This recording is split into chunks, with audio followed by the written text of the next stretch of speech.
हम इसलिए मिले हैं, आपको तकलीफ़ दी है कि आपके साथ डिस्कस किया जाए जो ड्रग एडिक्शन फैल रहा है और एक अलार्मिंग सिचुएशन बनी है जहाँ पे फैमिलीज़ परेशान हैं और काम भी किया जा रहा है, लेकिन लोगों तक ये बात पहुंचाने की ज़रूरत है कि असल में ये एडिक्शन है क्या, किस तरह होती है, जो एडिक्ट होता है वो किन चीज़ों का इस्तेमाल कर रहा है, इस वक्त प्रेवलेंट एडिक्शन सोर्स क्या है, फैमिलीज़ का क्या रोल बनता है, सिविल सोसाइटी का क्या रोल बनता है, लॉ क्या है, इसमें पनिशमेंट क्या है और क्या मेजर्स हम कर रहे हैं।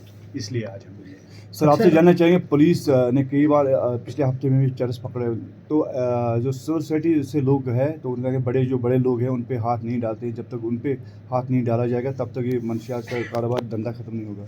देखिए, उमूमन ये बात कही जाती है कि बड़े लोग इसमें इन्वॉल्व हैं, लेकिन जब तक ना सिविल सोसाइटी से हमें इन्फॉर्म किया जाए, हमें बताया जाए ये लोग कौन हैं, क्योंकि जो मोहल्ले में रह रहे हैं, जो आबादी में रह रहे हैं, उनको ज़्यादा पता होता है। हमारे सोर्सेज तो काम कर ही रहे हैं, आपने देखा होगा कुछ अरेस्ट भी हुई हैं जिनके घरों से ये मनशियात पकड़ी गई, कुछ प्रॉपर्टीज़ को भी ज़ब्त किया गया, उस पे काम हो रहा है।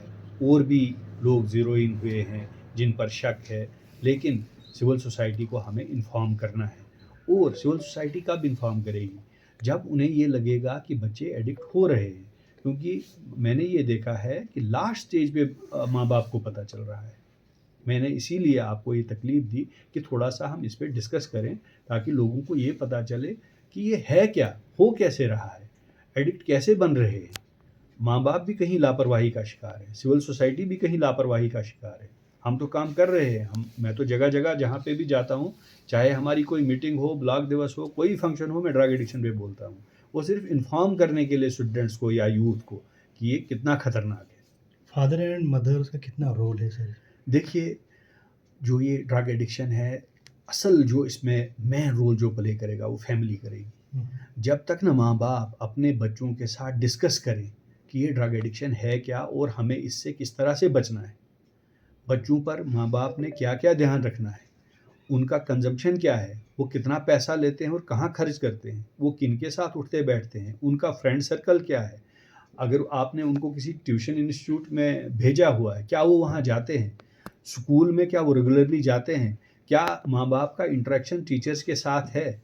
क्या माँ-बाप अपने बच्चों का बिहेवियर नोटिस कर रहे हैं कि इसमें बिहेवियरल चेंज आ रही है, कि ये बाथरूम में 1-1 घंटा लगा रहा है, ये अपने कमरे को बंद करके और अंदर ही बैठा रहता है।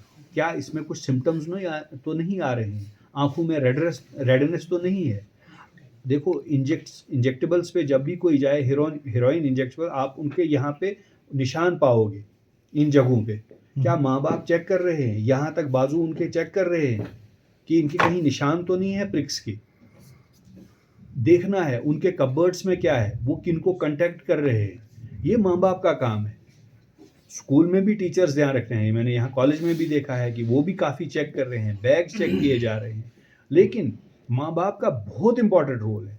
और फिर वॉच एंड वार्ड जहाँ पर वो हॉस्टल्स में रह रहे हैं, वहाँ पे भी ध्यान रखवाना है कि ये क्या एक्टिविटीज़ कर रहे हैं, क्योंकि बहुत सारे स्टूडेंट्स बाहर हैं, वो बाहर पढ़ रहे हैं।